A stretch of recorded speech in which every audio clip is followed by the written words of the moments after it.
दोस्तों, आज मैं आपके साथ चर्चा करना चाहता हूँ गेहूं की दो वैरायटियों के बारे में जो कि सबसे अधिक पैदावार देती हैं दोस्तों।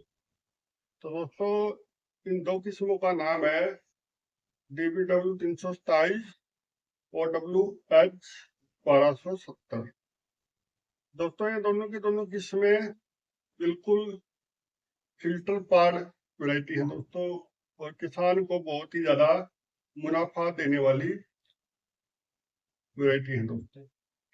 मैं दोबारा से दोहरा देता हूँ दोस्तों, DBW 327 327 WH 1270 1270। तो दोस्तों, इसकी भी अगर जो आपको ज्यादा से ज्यादा पैदावार लेनी है तो इसके लिए आपको जो एग्रीकल्चर यूनिवर्सिटी जो सिफारिश करती है वहां पर जो ट्रायल लिए गए हैं दोस्तों, उसमें इनकी पैदावार दोनों बीजों की करीबन करीबन 28 क्विंटल से लेकर के दोस्तों 35 क्विंटल तक पैदावार आप इसकी निकाल सकते हो। लेकिन दोस्तों,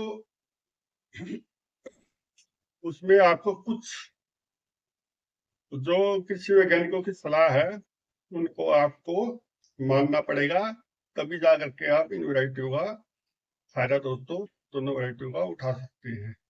पहले तो दोस्तों मैं बता देता हूँ कि ये वैरायटियां जो है हरियाणा, पंजाब, दिल्ली और दोस्तों पश्चिमी उत्तर प्रदेश, झांसी डिवीजन को छोड़ करके राजस्थान, इसमें दोस्तों कोटा डिवीजन और उदयपुर डिवीजन, इन दोनों में दोस्तों ये बीज नहीं बोना है।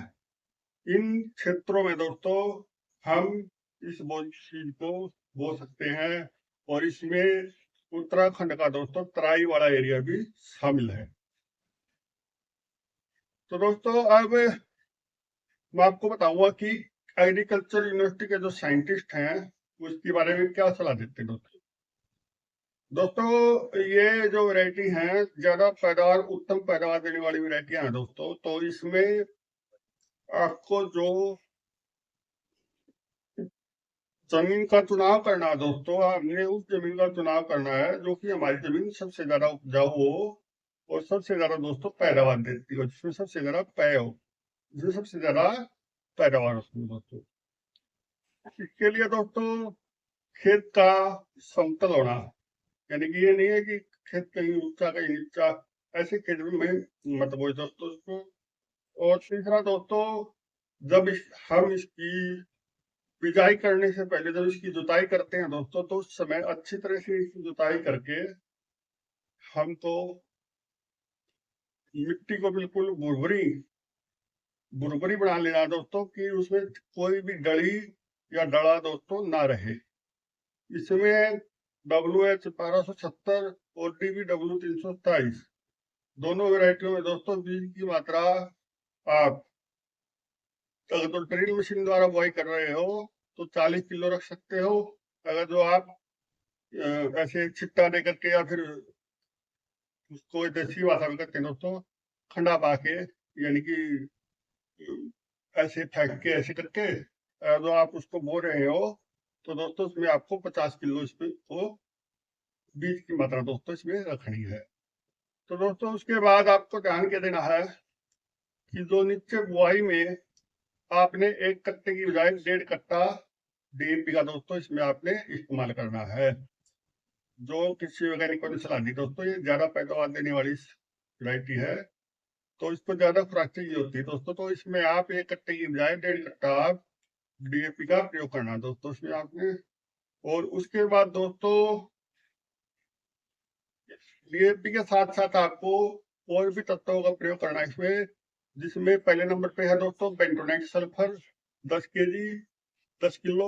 और दोस्तों उसके बाद जिंक सल्फेट मोनोहाइड्रेट 33% वाला लेना है तो आपने वो लीजिएगा दोस्तों 6 किलो। अगर जो जिंक सल्फेट एप्टा हाइड्रेट आपने प्रयोग करना है दोस्तों तो वो लेना है आपको 10 किलो।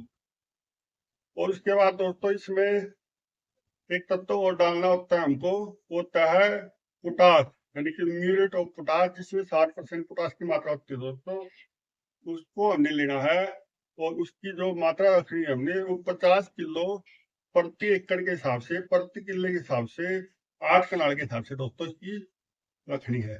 और जो भी मैंने पहले आपको बताया है, बीज की जो मात्रा बताई है दोस्तों, वो भी आपको प्रति एकड़ 8 कनाल के हिसाब से दोस्तों मैंने बताई है।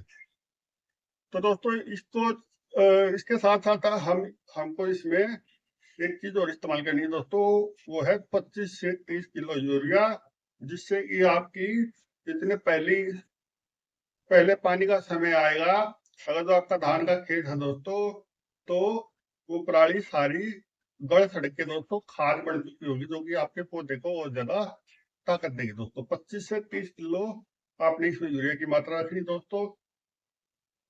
और दोस्तों अगर जो आप ड्रिल मशीन के द्वारा अपने गेहूं को बोने जा रहे हो, तो कृपया करके ध्यान दें, ड्रिल मशीन के द्वारा आप बुआई कर रहे हैं तो उसमें सिर्फ फास्फोरस वाले उर्वरक ही हम मिला सकते हैं। अदरवाइज अगर तो यूरिया, म्यूरेट ऑफ पोटाश या फिर दोस्तों जिंक अगर तो हमने उसमें मिलाया, तो दोस्तों आप यकीन मानिएगा वो बीज आपका जमाव नहीं लेगा, क्योंकि उसके साथ ही बिल्कुल यूरिया का दाना या पोटाश का दाना या दोस्तों जिंक का दाना पड़ जाएगा, तो उसके गड़ाई होने के आसार रहते हैं। और दूसरी चीज क्या है दोस्तों, आप डीएपी, यूरिया और पोटाश, इन चीजों का दोस्तों मिलाकर के छिट्टा दे सकते हैं। और चौथा दोस्तों इसमें क्या, सल्फर पेंटोनाइट वाला जो 90% में आता है दानेदार, ये चार चीजों का दोस्तों आप मिला करके इसमें नीचे छिट्टा दे सकते हैं। या फिर ड्रिल मशीन के द्वारा बुआई कर रहे हैं तो दोस्तों उसमें आपका डीएपी जाएगा ड्रिल मशीन में, आपका एमओपी यानी कि पोटाश जाएगा नीचे छिट्टे में। उसके साथ पोटाश के साथ दोस्तों हमने मिलाना है 25 से 30 किलो यूरिया, और दोस्तों उसके साथ साथ इसमें 10 किलो बेंटोनाइट सल्फर, ये तीनों चीजों को मिलाना है दोस्तों हमने। और इसका छिट्टा अंतिम जुताई के समय इसका खेत में छिड़काव कर देना दोस्तों। और दोस्तों रही बात जिंक की, जिंक चाहे आपके पास 33% वाला है या फिर 21% वाला है दोस्तों, तो दोस्तों उसको किसी भी आप फर्टिलाइजर में नहीं मिला सकते हैं। उसको अलग से आपको गिल्ली मिट्टी में मिला करके दोस्तों, हल्की गिल्ली मिट्टी मिला के उसको आपने 30-35 किलो मिट्टी लेनी है और उसमें अपना जिंक सल्फेट डालना है दोस्तों। उसको अच्छे से मिला करके तब उसको अपने खेत में दोस्तों छिड़काव करना है। तो दोस्तों उसके बाद हमें उस खेत की बिजाई कर देनी है। और बिजाई करने के बाद दोस्तों हमने उसमें खरपतवार नाशी के तौर पे दोस्तों हमने उसमें प्रयोग करना है 60 ग्राम मोमी जी, या दोस्तों मिराकी, या दोस्तों उसमें अवकीरा, इसमें टेक्निकल रहता है दोस्तों पायरोक्सा सल्फोन, पायरोक्सा सल्फोन टेक्निकल रहता है दोस्तों इसमें। वो 25%